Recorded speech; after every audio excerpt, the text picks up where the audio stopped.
Hey Toby, thank you so much for joining us today. How are you? I'm feeling very, very good. I just finished a pretty big project, and so I have one of these rare free days, and free days are always pretty awesome. So I hope you're feeling very good too. Brilliant, and thank you so much for joining us today.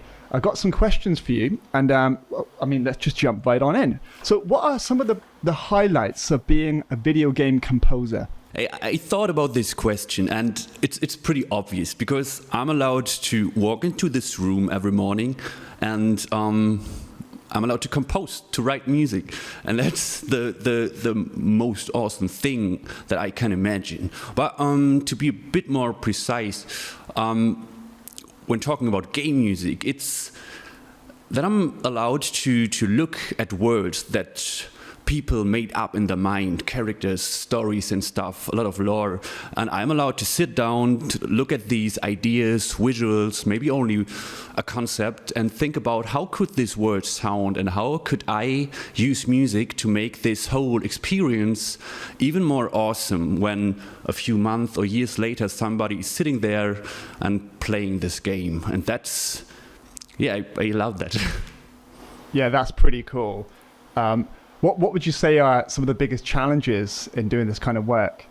I think there are quite a lot of challenges because you have to think about these words. You have to sit down and really think about how can I improve the whole thing with my music. So it's not about writing super awesome tracks all the time that are up front and carrying the whole thing. That's what it's 0 out of 10 about. It's more like you really have to, look at these pictures and think about the whole thing. Somebody would play the game and the music has to improve this whole situation. And especially during the early years, this was pretty hard because I was writing, big tracks as I was used to do, and it didn't really fit because I was focusing too much on writing awesome music and not on writing music that supports the game. So I didn't think about which instruments do I use and why. Do they have a reason? Do they have a purpose? Are they connected to something? All these things. That's something you really have to take care of. And the other thing that I want to talk about that's probably even more important is when you're done with work, and we had a day of, maybe 8 or 10 or 12 hours, then I go outside of this room and my head is still like, okay, tomorrow I'm gonna do this or I'm gonna do it right now. So it's super hard for me. I got better, but it's still super hard to take breaks and to get a little bit of emptiness into my head. And that's something that's probably the hardest thing. I still have to train a lot to calm down a little bit and to get some distance to my work, even when I'm loving it. But from every then and now, I should get some distance, and you should start training this as early as possible. That's a really good point because it doesn't matter how much you love what you do.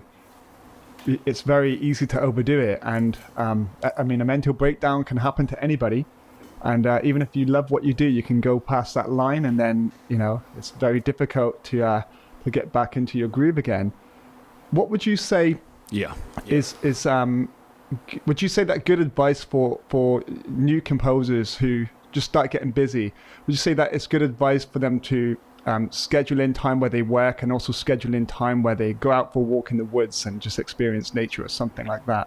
It always depends. For me, this works very, very good. I write down everything. I write down to-dos like read a few pages in the magazine that I like about retro games, play a little bit of Game Boy Advance or something. I have to check it. For me, I like lists and I like to check these things, and it helps me a lot. It helped me a lot because I didn't do such things a few years ago. I was only working, and I was always like, someday when I'm successful, then I'll focus more on free time and stuff. But you'll never get to the point where you feel like, now I'm there, now I'm successful or something. That won't happen. You will always be like, but now I want to achieve this or that. So for me, making lists and scheduling free time works perfect. But there may be people that when they create such lists, then these things may feel like work again. But I think it really depends what kind of a person you are. And so, yeah, as already said, for me it's awesome, but maybe not for everybody. So when scoring a game, let's say you had a new project came in, where do you like to begin? When we're talking about game music, or pretty much every project, even when I write music for a band or something, I always start with a written concept. Just like I sit down, I look at the material that I have, maybe, I don't know, only a few ideas about a word. You very rarely get a playable game when you start writing a game soundtrack. And then I sit down and think about the word. I talk to the devs. I have a lot of questions about what kind of word is this? What colors may they use? What's the kind of gameplay? What's your main target audience? And then I think about what instruments to use.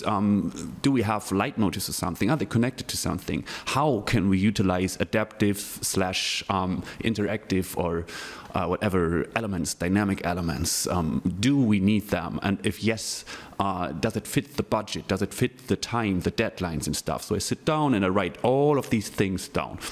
Then I have like 2, sometimes 3 or 4 Dyna 4 pages written down, and then I send this to the dev team. And so it has 2 advantages. The first is that I can, by writing things down, everything gets more clear, and I can, I don't know, grab it and I see it in a better way. And on the other hand, by writing everything down, it's already explained in a pretty detailed way to the devs, so we can talk about what I have in mind.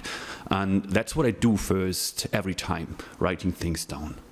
That's really good, because I mean, the research is so important, and that facilitates the conversation, the communication with you and the developers. So then you're more likely to kind of hit the spot for your client to make sure you create something that really fits with their vision of where the game is going to go. So I guess that approach saves you a lot of revisions, and it really helps you to build the world that is in the mind of the developers, but also add your own touch to it. Do you feel that the research helps you to avoid having too many revisions? Maybe, but actually I'm a pretty huge fan of revisions. My approach when writing for games, so after this concept, I create a very small or very short mood track. So a track that combines all these ideas that I wrote down, that combines a few instrument groups that we may use just to check how they sound. And then even for every further track, when I work the day, a few hours per day, then I always send the current state of the version that I created and send it to the dev team or any other client. And then we talk about that. And I don't spend too much time on these very first versions, because I know nailing the sound of a project takes a lot of time. And so it's like a process where I utilize the feedback of the dev and these small, I don't know, amount of work hours per version, and by sending it every day to them and talking about the stuff, that I can use these revisions in a positive way. So maybe the dev is like, yeah, this and that is fine, but it could be a bit more, I don't know, maybe a random word like funny or cloudy. But the good thing is that if somebody says any word about music, you probably know what this person means, even if he or she is not able to talk about music or never did it. So I can use this feedback in a very, very valuable way, because especially people who are not like creating music give you the most valuable feedback, because you are not writing for composers or music producers, you are writing for a huge bunch of people who probably never touched a piano. And so I'm a pretty big fan of revisions. Obviously there are also like these clients who you need to explain to them that revisions aren't like you are 100 work hours in and then it's like, yeah, maybe you could change everything. So obviously, but there a concept doesn't help neither. So yeah, that's it. So a lot of composers and a lot of artists have this goal to work on AAA games, but do you feel there's a lot to be said for indie games? So I never worked for the huge AAA companies, like I didn't work for Activision or something, but I have some experience with, I don't know, AA or something, companies with 3-digit employee counts, like a big company from China that I worked for a year ago or something. And my opinion on that, this job, for example, is that it has some advantages. For example, it pays really good, and that's fine because that allows you to invest into your business. But that's it. That's everything. I mean, the feedback flow was great because there was a music department, but then in the end, I was sitting there having a Zoom session with 4 businessmen and a translator, and they were talking about this whole thing as businessmen. And I was sitting there like, I still feel like, sometimes I feel like a child sitting in his big playroom, and I'm excited to make music. And I'm like, yeah, let's do everything to make this project as awesome as possible. And they are a little bit more interested in making money. And that's super fine because we need to make money and everybody needs to make money. But the huge advantages of indie teams are, for example, that they probably, not everybody of course, are way more passionate about everything. And that's the best thing I can imagine. So I don't know, if I work for the next 20 years or something with small to mid-sized indie teams, that's totally fine because there are budgets too. Today you can do stuff like crowdfunding and something. And yeah, I learned that it's not worth to work with people that you don't like. Sure, in the early days you probably can't choose, and that's totally fine. But you should start to remember what was annoying you. If you felt bad during a project, don't quit. Just do it. Do your job. That's something you have to do. But then try to think about what was wrong. Why didn't you enjoy this project? Maybe the people were bad to you. Maybe they didn't. I don't know. Maybe something. And just like write it down or make a note in your head that you try to avoid these people later, because it's not worth in such a job where you have to give so much and have to, I don't know, really have to put a lot of time into it. Then it's not worth to waste your time with people that give you a negative feeling, I guess. Yeah. Good advice, yeah. And as a game composer, how much time do you have to actually play games? Do you view it as part of the research or a part of the work? Or do you like schedule out time in a day where you can just relax and put your feet up? Actually, a few weeks ago, I took 2 weeks off and went on a vacation to Diablo 2. And so I pretty much played 2 weeks straight. I sat there and was like, I don't know, maybe 8 or 9 hours a day. And I still play a lot, mostly games that I already played and that I know, because when I sit down and play new games, for example, I still try to play Persona 5 and I'm only like 2 hours in because the music is so amazing, and every other minute there is a new track where I'm like, what the fuck, I have to reconstruct this and analyze what they did. So sometimes it can be super hard to play new games, yeah, to really answer the questions, when I'm busy, when I'm working, after a day of a lot of hours working in the studio, then I don't know, it's pretty hard to sit down and do something that's job related or even screen related. So and to be honest, as already said, it's not that easy for me to do something that's not job related. So that's the main reason too. I try to play more again, especially older stuff in that case, like Super Nintendo or on my arcade station or something. But yeah, it became way less than it used to be, but I still do it. So this job didn't kill it. So a lot of people say, oh, if you make this or that become your job, then you don't have fun anymore. I can say you that I'm having huge fun making music and I'm having huge fun playing video games. That it obviously doesn't feel anymore as when you were a kid, but that's not related to the fact that gaming is job related now. That's because as a kid, everything's a bit more awesome, I guess. Yeah, I had this problem where I bought games and I thought, I can't wait to play these games. And then I get so busy with jobs coming in that they just sit down there collecting dust because I just don't get the time to play them. And I think to myself, maybe I need to start scheduling in time, because for me, it's not just part of the fun, but it's also, but it's obviously fun, but it's also part of the research in seeing where is game music going and what are other people doing, because I don't like just listening to game soundtracks. I want to hear them in the context of the game and kind of like you can kind of understand the decision making process and why the music is made in a certain way. What is the music doing?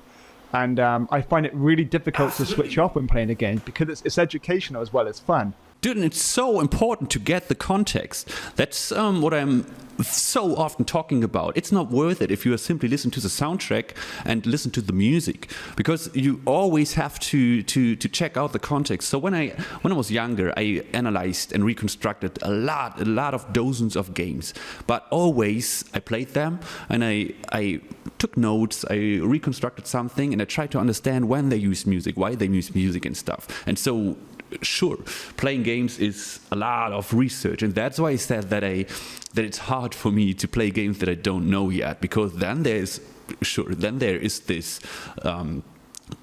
professional look at the whole thing, trying to understand what they did and why they did what they did. And what skills would you say are most essential for scoring video games?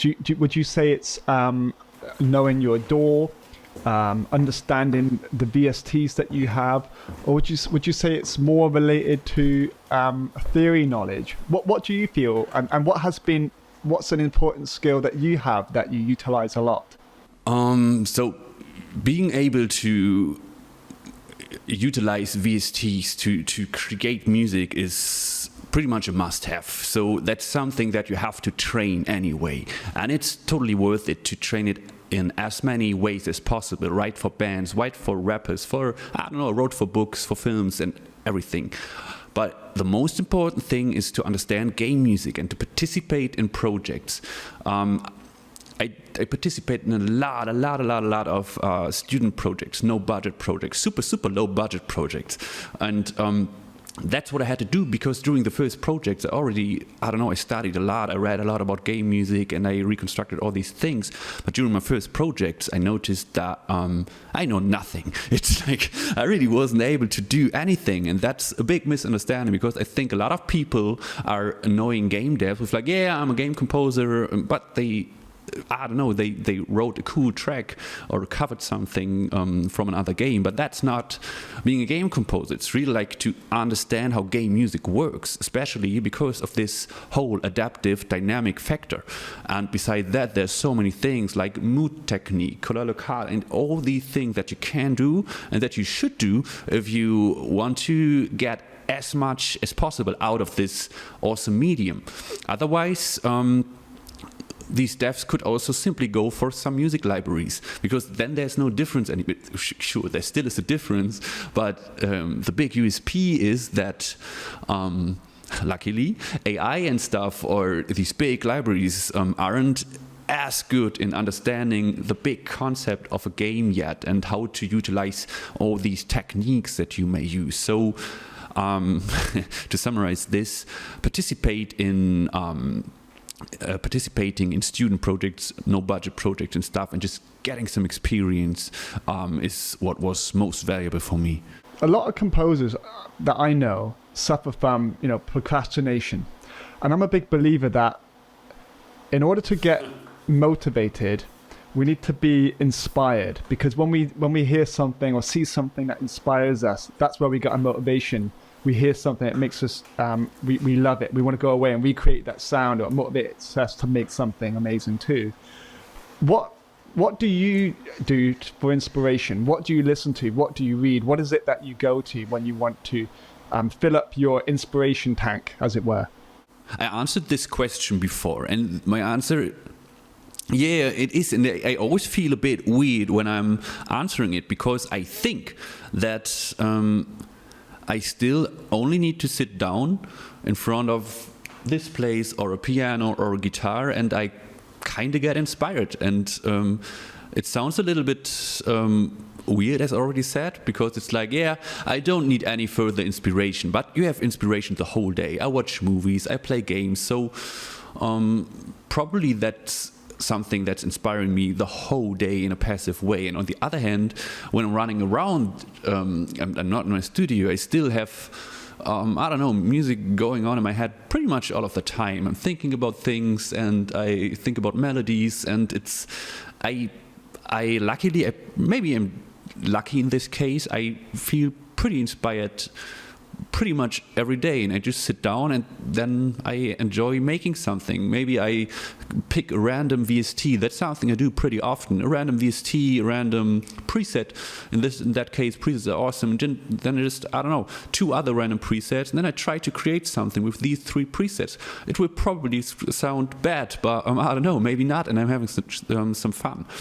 And yeah, that's so most of the time I feel inspired. But of course, there are some days where I sit there like, okay, I'm not 100% sure what to do, but I have no special technique. I simply start, and after a few minutes, I'm in. So I have no super valuable advice on that. That's a really good point, though, because to be inspired when you're just sat in front of the piano is good. It's like, I'm the same. And for me, it's like having the instrument in your hands and you just experiment and you see what you come up with. And it's almost giving yourself the time to be inspired. And I think a lot of people who suffer from procrastination, they're just, I don't know, binge watching stuff on Netflix instead of sitting in front of a piano.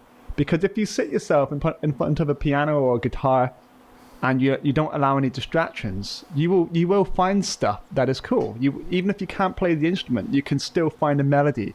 You can still find something of value. And I think that's a really good lesson there, actually. It's like, okay, you don't feel creative. You're having a mental block or creative block. Grab an instrument, get away from the screen, like you said, and just play, see what happens. I think that's really good advice, and I think that's something we can all take away as a real gem that can inspire us and motivate us in our darker days that we all get from time to time, I suppose. And on that subject, so you have an amazing studio. Now, from the perspective of perhaps a new young composer who just has a laptop and a MIDI keyboard, what would you say to them? Would you say that do they need all this stuff in order to be a good musician or a good composer? Absolutely not. So I talked about this topic a lot because it's super important. I'm sharing work insights on Instagram too, and a lot of people watch these things, and there are a lot of composers, producers who share pictures and stuff of their super badass studios and are like, yo, I'm so successful, whatever. And I always try to talk about these topics. For example, that you don't need all this stuff. So I worked with a super old laptop and a super tiny keyboard. 1 second.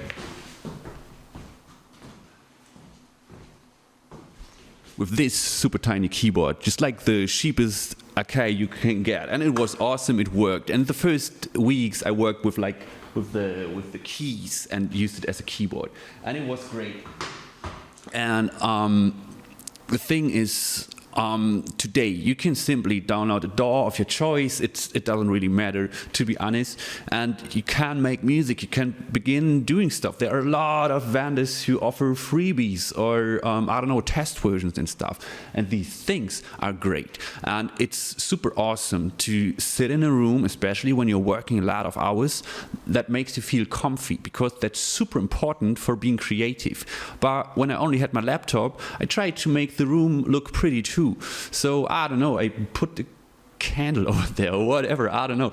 And the reason why I made this, continued gearing up was I wanted to improve my sound, but that's mainly VSTs and software, which are pretty expensive, but you can continue slowly but steady. It's super valuable if you only have a few virtual instruments during the first weeks or years, because then you can really study them and try to understand every single knob of a synthesizer or the one string library that you have. And that's what I did, and try to create the sound that you have in mind with only these plugins. If you're able to do that, congratulations, then you're probably super awesome if you have the bigger libraries as soon as you can afford them. And always when I earn some money with music, I spend it in new stuff. And now let's talk about all these things. I have them, and I love to play around with them, all these things, but I don't need them. It's a product presentation. I share stuff on social media, Instagram and stuff, and I also, when I meet clients, when I talk to them, I want to look professional. I geared up, I bought this desk before I was able to quit my side jobs. I wasn't a full-time game composer when I bought this, but I wanted to look as a full-time game composer. So I bought it and was like, man, maybe it's a good investment. So that's the main reason why I have all these things, that I want to look professional. The other, it's also a main reason is that I want to sit in a space where I can, make my workflow as effective as possible. And I want to feel as good as possible in this room. But that's something that comes throughout the years. It took me 10 years, or I think I started my first DAW 15 years ago. So it's not necessary, but it's fun to gear up slowly but steady. Yeah, I can relate. I remember I didn't have a keyboard. I couldn't afford anything. I bought Logic, and that's all I had. So I was just using the Apple keyboard to play in the MIDI notes. And what I thought was really good, though, looking back, much like you said, is when you don't have much, you learn how to use the tools you have really well. So you know all of the shortcuts, you know what all of the stuff that comes with Logic does, because you need to recreate the sounds that you said that you have in your head, but you've got to do it with what you have. So you don't get your credit card out and go shopping, buying the instruments. You've got to create it. And I think like your sound design skills get way better when you do that, because you understand how to make certain sounds. So it gives you a skill set that even when you have all of the gear later on, that skill set you're still going to be using. The gear can go out of date, but the skill set doesn't. Oh, so true. And I want to add something to this. What's so important and what a lot of people misunderstand, buying better gear won't make you become a better composer. I learned that the hard way too. I was like, nah, my music doesn't sound as awesome as, a random composer that's successful. And I was like, okay, I obviously have to buy better instruments and stuff. It's only because I don't own these instruments. Then I bought some pretty expensive strings, like a string library. And I was like, okay, now let's go. Now I'm going to be awesome. But I wasn't. So it still didn't sound like the music from the people that I looked up to or still look up to. And so it won't help. There's no shortcut. That's what I say super often, because there's so many people who reach out to me like, yeah, can you tell me the secret or the secret backdoor, the shortcut to becoming a composer and get into the industry? It doesn't exist. It took me so much time to become a full-time composer, but that's fine, because as you already said, you learn so much during this way. And what's also super important, after 3, 4 or 5 years of making music, maybe you sit there and are like, well, I don't earn a lot of money. I still don't earn a lot of money, but your work probably still isn't worth a lot of money. That's what I had to learn too, because when I look back at my skills 4 or 5 years ago, after years of making music, I simply, my quality wasn't high enough. My understanding of game music, film music, writing for bands and stuff wasn't high enough. My sound wasn't good enough to charge as much money as I do now. So it's super important to do some reality checks and to think about that, and just like to accept and to celebrate that you still have some stuff to do, and that you it's always great if you know that you still can get better. That I know that I still can and want to become a better composer every day. I every day sit down and do as good as possible. I try to be the best version of me or whatever as I can do. I go all in, but I know I'm not capped out. Next year, I'm gonna look back and be like, okay, this was awesome. I did my best, but today I'm better, and that's awesome, I guess. Over the years, video game music has changed quite a lot. It's become, I guess, in some ways more cinematic, and it's also kind of gone back a little bit, and there's a lot of virtual vibes and stuff. What would you say, how do you think game music will change between now and the next 5 years? That's a tough question, actually. Obviously, we can't say, but what you already said. Everything is like going back to the roots a little bit. I myself, I love merging super modern elements with retro chiptunes or something, because I don't know, when I play a chiptune track, I'm always like, what the fuck, I'm so happy. And but in 5 years, AI will be super important, and I'm 100% sure that AI will never 100% replace humans, even if, let's say, AI would be as good as me or you or whatever. Then there's still the fact that humans enjoy working with humans. There may be a hype or something, but it'll always be the case that humans like to work with humans, so that's fine. And I still doubt that, we don't know, obviously, maybe it'll be completely different, that AI will be able to fully analyze a game and understand how human brains work. If AIs can copy human brains, then we have some other problems, I guess. But still, AI will be useful. I already utilize AI for my music. You shouldn't be the person who, I don't know, 30 years ago or 20 years ago, there were people who were like, nah, I don't like this whole digital thing. I'll stay here in my fully analog studio. And that probably wasn't the wisest idea. Of course, there are some clients and stuff, and it may be, it may work if you have the right clients. And today it's, returning to the roots again, but it's never it's never a good idea to simply ignore how tech evolves, and utilizing AI tools. For example, I don't know, a mixing tool that analyzes your track and just like gives you a first impression, a first idea. I always do this, and then I look at this and I'm like, okay, that was pretty good, and then I adapt it to my needs. That's fine, and you should do this. But in regards to the sound, I really have no idea how game music will sound in 5 years. It will always change, but in the end, it's always about writing music for these words. So if there are people sitting in their studios and sitting in front of new words that were created, then the music will sound how the music should sound, how the words that these developers are creating sound. And so I'm not sure, actually. I think that's the short form of this long answer. Yeah, I mean, I agree. I think in between now and the next 5 years, in particular,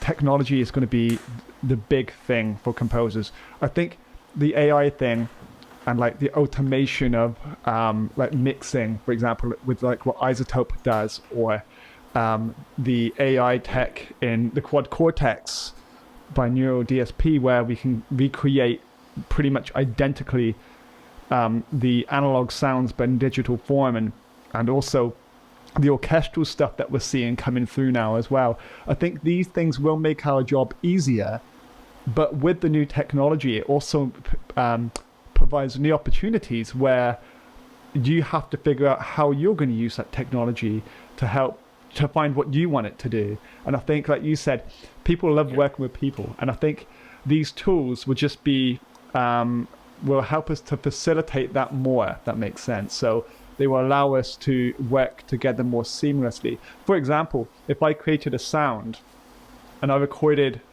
a guitar amp that nobody else has, that I built myself, I can sample it on this in like 10 minutes, and I can send it to someone I'm collaborating with in the USA, and they'll have exactly the same sound that nobody else had, that I created, and then they can edit it and go in there and do a deep edit and stuff.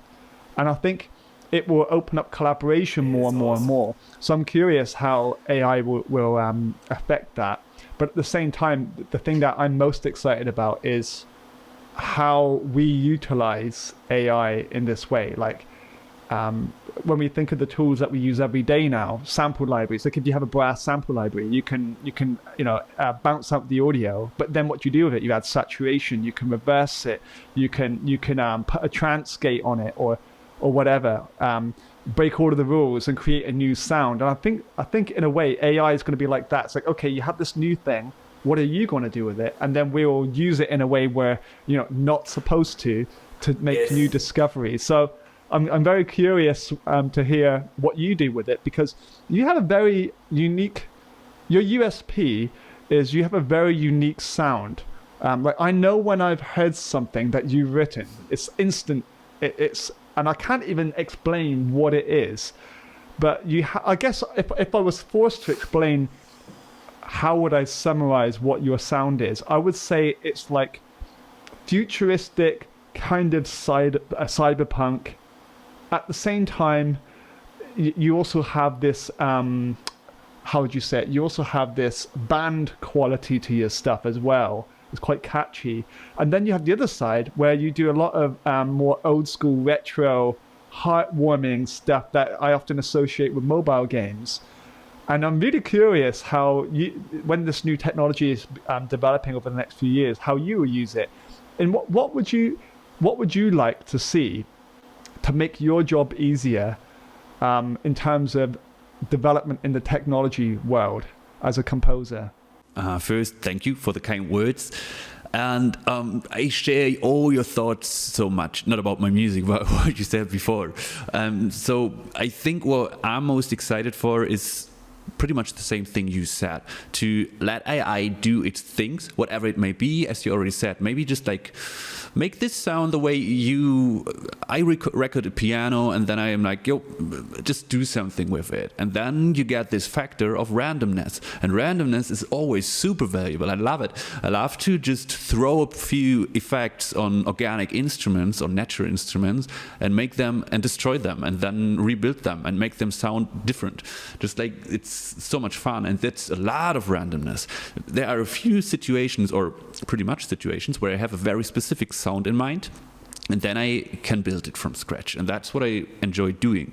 But pretty often I'm like, it should be something that's cello related or whatever, but I'm not sure. It's not enough. I simply mess around with a few knobs in the effect rack or something, or whatever plugin you like, and that's pretty awesome, like a good amount of randomness. And other things, I don't know, I think my problem is I'm a very creative guy, but only when it comes to music. So when I think about what could AI do, what could be the possibilities, I have no idea. So I'm not able to imagine what will be possible. But what I look forward to most is some kind of additional valuable randomness, and obviously making workflows even faster and smoother. But I don't know if that's really AI connected, because it's a word that a lot of people like at the moment, but I think that's simply like the evolution of tech. Like, let's think about how Cubase 15 will look. I don't know. Maybe a lot of things will change. Maybe nothing. Maybe they'll add some colors again or something. And I'll gladly spend 100 euros for the color update. So I don't know. But I'm really bad in thinking about how everything will be in 5 years. Luckily, there are other persons whose job this is. For those who don't know, we were talking earlier before the interview about how we wish that Cubase had black, white, and grey colors for the MIDI tracks, because sometimes you just want those colors, or those shades, I should say. So, pretend I'm a new composer. I've just gotten into this business. I want to get into video game world. I want to score video games, mobile games. What 3 tips would you give me, and that you could say, Mike, you need to do these 3 things, and that will help you move forwards in this industry? So 3 advices. The first thing is go to forums and meet game devs. And make some music for the games. There are a lot of students, a lot of people that are also beginners, and simply work with them. You'll make probably, maybe, great connections. A lot of people that I worked with 7 years ago returned, but this time with a budget. And that's awesome. You can literally reach out to the whole world via forums and stuff. And game devs still like forums a lot, so there are a few pretty good ones. You simply have to Google game dev forums, so it's not that hard. And work with them. And get some experience based on. The second thing I would advise, your theoretical knowledge. I can't advise any books. I didn't read too much, to be honest. What I can recommend is sitting down, playing video games, or watching films or whatever, and analyzing the sound checks and what they did. Really take a close look at the instruments they used and when they used which instruments, timing, dynamic elements, when does the music change, why, and how did they do this, and then reconstruct these tracks. This is an awesome exercise because you get some theoretical knowledge about game music, and you get better in writing tracks, and you can take looks at techniques from the best composers. And yeah, I still do this. It's so awesome. It's fun, and I can totally recommend this. The third thing is I'm not sure. Point 2.5 is patience. Just relax a little bit. I know it's hard, but patience. There is a possibility that you'll never do it, that you never become a full-time composer. There's no guarantee. If there's somebody who's telling you, yo, here's the guaranteed way to become a composer, it's only $20,000, then avoid these persons. There is never a guaranteed way, and probably there are only a tiny few amount of persons, maybe there's none, whose advice on how to become a successful composer is worth $20,000. They're awesome courses and stuff. Maybe that's something for you. But yeah, there are a lot of scammers out there too who have pretty weird promises. And the fourth thing, is do some other stuff too. That is super valuable for me. I love writing for games, but it's so valuable that I also write for other things, for instrumentals, for bands, singers, musicians, books, for a circus show. That's what I also did, because it keeps you refreshed. It keeps your head creative in a way, and you can learn a lot that you can reutilize when writing for games. So I think it's not the brightest advice to say, yeah, you should focus 100% of your time on writing for games. Just like take whatever you get. I don't know. I wrote music for a commercial for wood, and I was like, okay, all right. Now I'll try to feel how wood sounds, and it was pretty fun. It wasn't that much fun, but I learned something that is possible for write for super boring topics too. And yeah, that's the last thing. Just like enjoy doing music, I guess, and get as much input as possible, talk to people, work with people, collaborate, and avoid stressing yourself out. That's a great answer. Thank you so much for your time today, Tobi, and for answering all of the questions. Some really good points, a lot to take away from this, and we look forward to hearing what you do in the future. Thank you so much for having me, and have a great day.